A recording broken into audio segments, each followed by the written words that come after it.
Hello everyone, and welcome back to our book club. I want to start with a brief land acknowledgement and say that with gratitude, we acknowledge that the land for a safer space meets on is on the traditional territory of many nations, including the Mississaugas of the Credit, the Anishinaabe, the Chippewa, the Haudenosaunee, and the Wendat peoples, and is now home to many diverse First Nations, Inuit, and Métis peoples. We also acknowledge that Toronto is covered by Treaty 13 with the Mississaugas of the Credit, and that we are all treaty people, and we are grateful to be working and living on this land today. So welcome again to the third part of our book club. Again, my name is Kristen, and I am a fourth year BSW student working toward my Bachelor of Social Work, and I am a placement student here with For a Safer Space. So this is the book that we have been talking about. It is called Your Silence Will Not Protect You by Audre Lorde.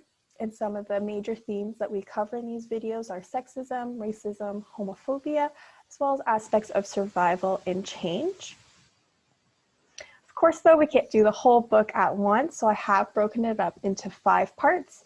Today is part 3, and we'll be talking about the theme of expression, but more specifically, the expression of ourselves and how we communicate and talk about our thoughts, our experiences, and our emotions. And the essay that we're going to be covering within this theme today is called A Conversation Between Audre Lorde and Adrienne Rich. And the poem that we'll be covering today is called Martha. The only reason why we're only doing one essay and one poem is just because they're a little bit longer in the book. And I do want to point out as well that the essay is technically not an essay. It is actually a transcript of an actual conversation that Audre Lorde had with Adrienne Rich that's been published along with her other essays in this book. I do want to provide a brief content warning as well. There is discussion of violence against women within these works, and there is talk of death and challenging our own mortality as well. In terms of the language that's been used, some of it might be difficult to understand, especially in the quotations I've provided. So if you see a star or an asterisk beside a word, it means I have provided a definition for that word on the bottom right hand of the screen. Okay. So Lorde discusses how she always struggled to express herself verbally. And actually, at a young age, she didn't actually talk as much until the age at around 5. And when she did start to talk, she mainly used poetry as her main means of communication. And so around that age, she would go to the library and memorize poems that she connected with, and then use those parts of poetry or entire poems as part of her communication with people around her. Lorde also discusses feeling and interpreting things differently. And an example of this would be what she calls an emotional sentence. So an emotional sentence is not one that can be spoken or written into words. It is something that is felt instead. And Lorde goes on to say that some things just cannot be put into words, and that the way we want to express ourselves isn't always best put into words or in a verbal communication. So here's an example from the essay. It reads, "But that morning in Mexico, I realized I did not have to make beauty up for the rest of my life. I remember trying to tell Eudora about the epiphany and that I didn't have the words for it. And I remember her saying, 'Write a poem.'" And I really like this quote because for Lorde, poetry was a great outlet to express herself, and that sometimes things just can't be put into words in the moment. So there are other ways that we are able to express our thoughts and our experiences. But there are obviously challenges as well, particularly because we live in a world that likes clear, concise communication, both written and verbal. But what Lorde is trying to say is that that's just unrealistic of life, and that we are complex humans, creatures, and that we interpret the world very differently from one another.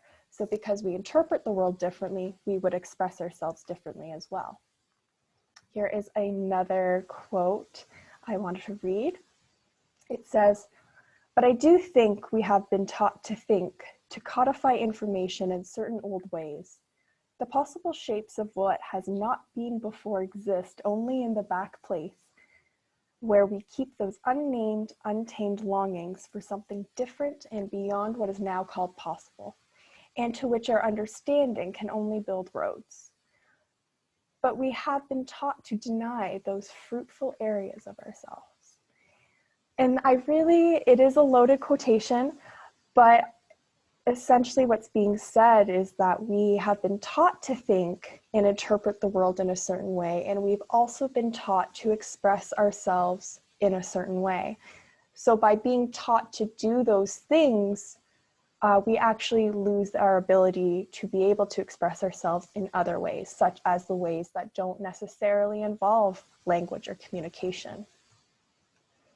So I think this part of the poem, of this particular poem, is a really good example of this, of just different ways of interpreting a situation and different ways of expressing yourself. Before I read this though, for context, I want you to know that the poem Martha, Audre Lorde wrote when her partner was in a car accident and was in the hospital suffering with some head injury. So that is the context where this poem was written. And I just want to read this quote quickly. "Martha, these are replacement days, should you ever need them, given for those you once demanded and never found. May this trip be rewarding. No one can fault you again, Martha, for answering necessity too well. And the gods who honor hard work will keep this second coming free from lack of choice, which hindered your journey to this turret house."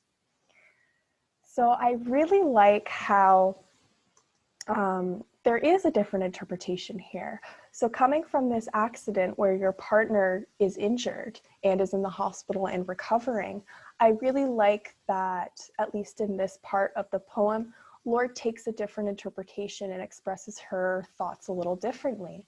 The fourth line from the top says, "May this trip be rewarding." So even though that it can be a very scary time for this partnership, it could also be a rewarding one. And so that's kind of what I mean by being able to interpret things differently and to express yourself differently, to look at a situation in a different way. Lorde also talks about how she teaches and how through teaching she was able to change and evolve the way she expressed herself. But various things also influenced how she expressed herself, not only as a teacher, but a writer and a poet. And those things include sexism, racism, as well as homophobia. Before we get into those three main themes though, Lorde also describes receiving a lot of mixed messages from her colleagues about her work, especially early in her career. Here she expresses, "He said to me, 'You are a poet. You are a poet. I don't understand your poetry, but you are a poet. You are.' So I would get this underlining of me. 'You're not doing what you're supposed to do, but yes, you can do it, and we totally expect you to.'" I really like this quote because it really shows both sides of the coin, so to speak. She's describing how she actually doesn't feel well supported by her colleagues, despite her colleagues technically supporting her, but her interpretation and expression of that conversation is completely different. So sexism, racism, homophobia.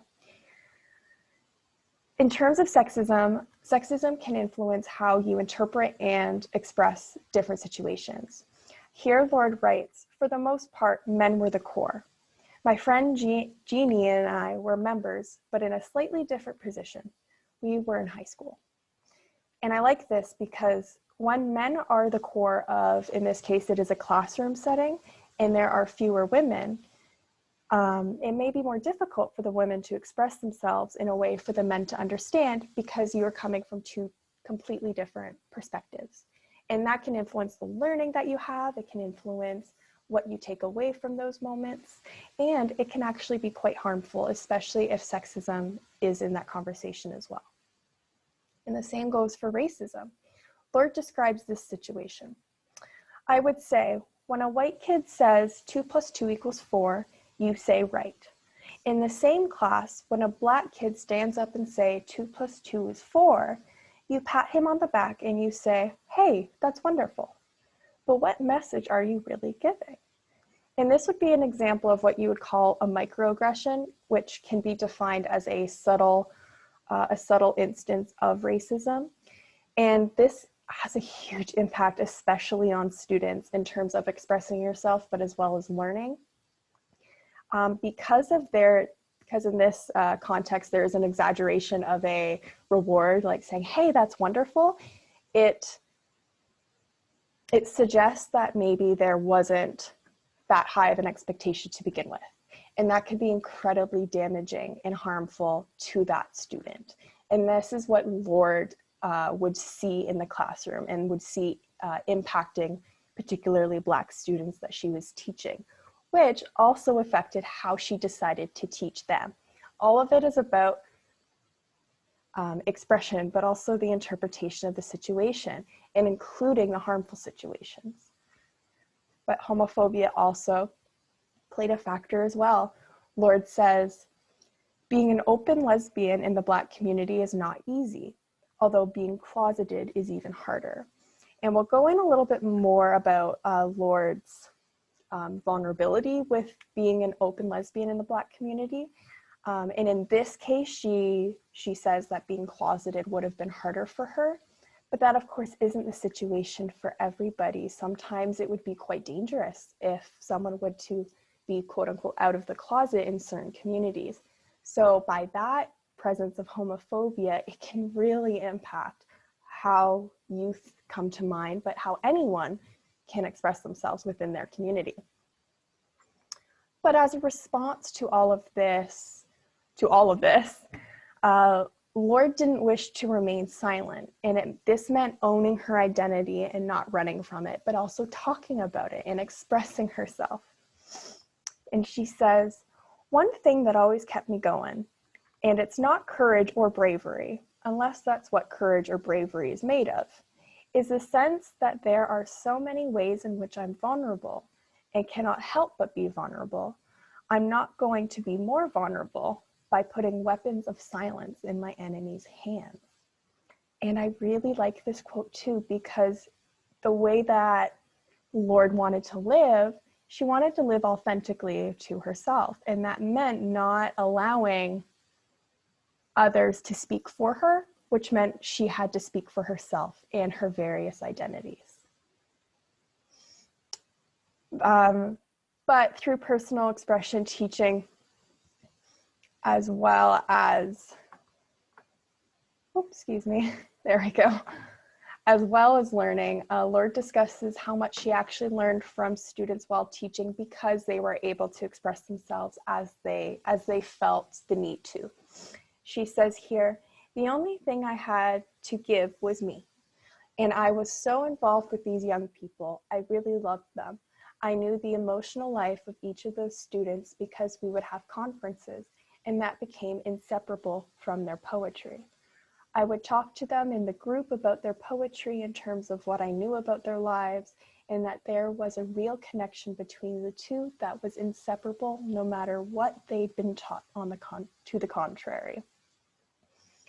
And so, despite the racism, the sexism, the homophobia that Lorde faced throughout her early teaching career, when she finally had a group of students to teach and discuss poetry with, she found that she learned far more than she thought she would, but she also attributed that to the ability of her students to be able to express themselves.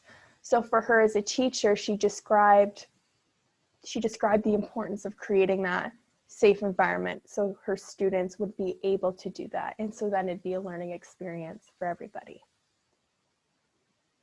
So my final words for you today. We can express ourselves in so many ways. It is not just verbally or written. And just because you feel you can't communicate your thoughts, feelings, or emotions in words doesn't mean they're not valid. It just means you may have to find another outlet to express yourself. And we can also become more open to other ways of expression, but also identity. So the way we express ourselves and our identity can take on so many different forms. So we need to be able to be open to those ways of expression to really learn. So once we accept how people express themselves, the more we can learn from them. And that is really Lorde's ultimate goal, writing this book and sharing her thoughts. It's about learning, it's about change, and it's about acceptance. So with that, I would like to thank you for watching, and I will be seeing you in our next video.